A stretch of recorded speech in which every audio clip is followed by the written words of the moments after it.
9,000! Oh yeah! Not Ringo.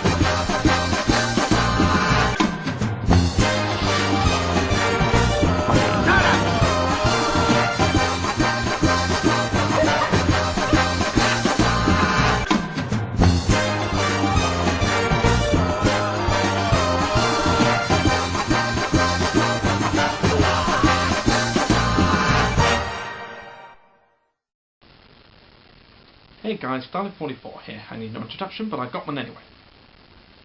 Are you all excited and ready for Christmas yet? I know I am.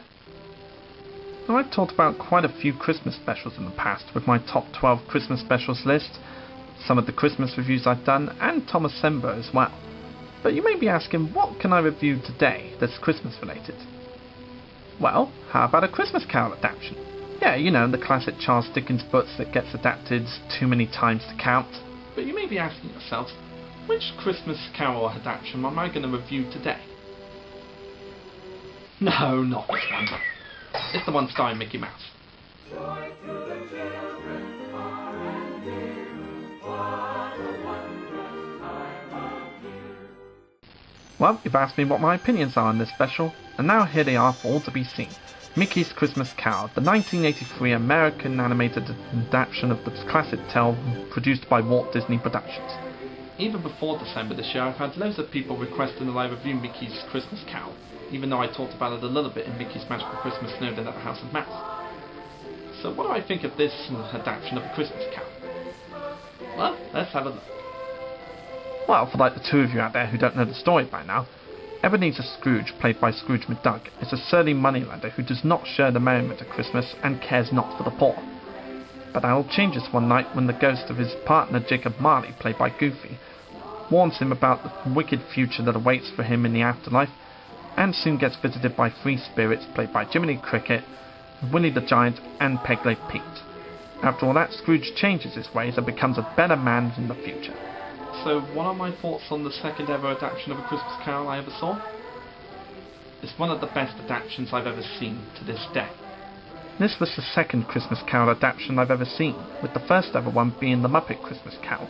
But I find this one to be one of the best Christmas Carol adaptations I've ever seen. And for one thing, you got Scrooge McDuck played by the late Alan Young as Ebenezer Scrooge. How much more fitting can you get? Any jackanapes who thinks else should be boiled in his own pudding. And I find this version of Scrooge to be better than the Scrooge from Muppet Christmas Carol. Well, because he shows a lot more emotion with his performance. Like when he's the miser, you really feel how miserly he is. Let's see now, £50, 10 shillings from Macduff, plus his 80% interest, compounded daily. And when he gets upset, you really feel how upset he is. And when he's excited, you really feel his excitement.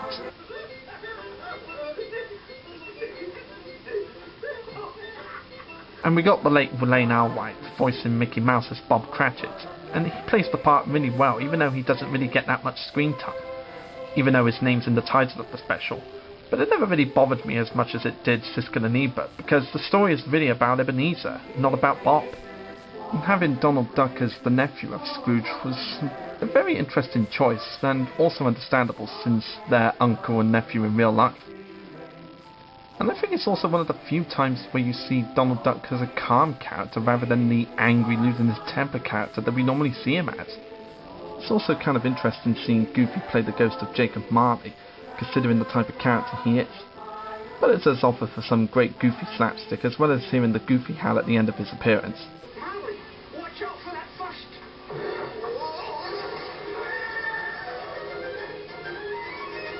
Step. And Minnie Mouse's and Bob Cratchit's wife was a nice choice, considering that it's Mickey Mouse playing Bob Cratchit. But have you ever noticed that she doesn't get a line in this movie? I'm guessing it's probably because this was years before they casted Russie Taylor to voice her. But if they did cast her at this time, couldn't they have at least had a scene where she said stuff about Tiny Tim to Bob Cratchit, or maybe she's thanking Scrooge McDuck and all that? I mean, she had so many speaking roles before, why not just get someone to voice her until they could find Russie Taylor? but that's just a nitpick and it doesn't come close to ruining this great adaptation.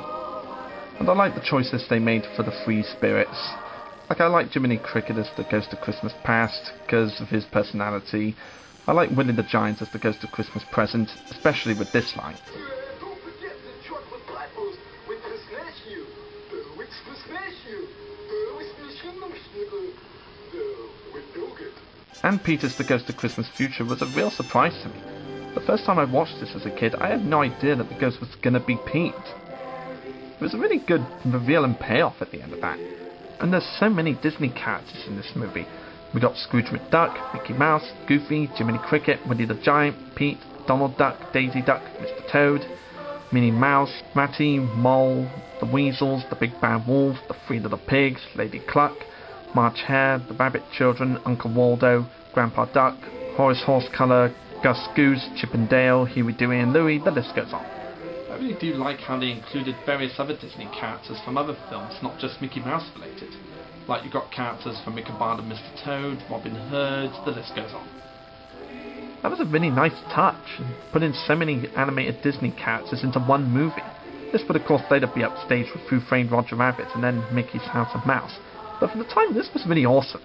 And I'm just going to say this right now. The first time I watched Mickey's Christmas Carol when I was a kid, the moment where Pete reveals himself as the Ghost of Christmas Future and pushes Scrooge into the grave used to scare the piss out of me. But not to the point where I would never stop watching the special again. And I'm trying to think of what else I can say about this movie that pretty much everybody else hasn't already. Everybody's seen it and everybody loves it.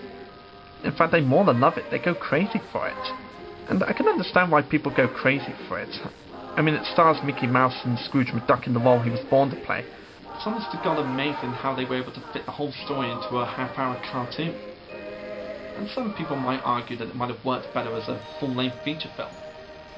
But I personally think it works fine as a half-hour cartoon, because they managed to fit the whole story into a half an hour. And that's not very easy to do these days. The animation style in this movie is basically the sketchy animation that you've seen in the various other Disney films that came before this, like 101 Dalmatians, Robin Hood, and many others. Now, some people either like or dislike this style animation, but I think it makes sense for this story because it literally looks like it comes from a storybook. And that's what The Christmas Carol was. It was a storybook.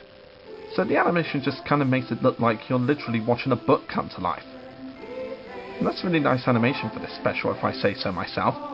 So all in all, Mickey's Christmas Carol is one of the best Christmas Carol adaptations I've ever seen, as well as one of the best Christmas specials I've seen in general. Mickey's Christmas Carol is definitely one of the best Christmas Carol adaptations I've ever seen. And if you haven't seen it yet, then check it out and see what you've been missing. You'll get a lot of enjoyment, heart, and Christmas cheer while watching it. So if anybody out there loves Mickey Mouse, Christmas Carol, Mickey's Christmas Carol, and Christmas in general, then put this special on and feel the Christmas cheer and feeling that it'll give. I'm Dalek44, and I'll see you next time, folks.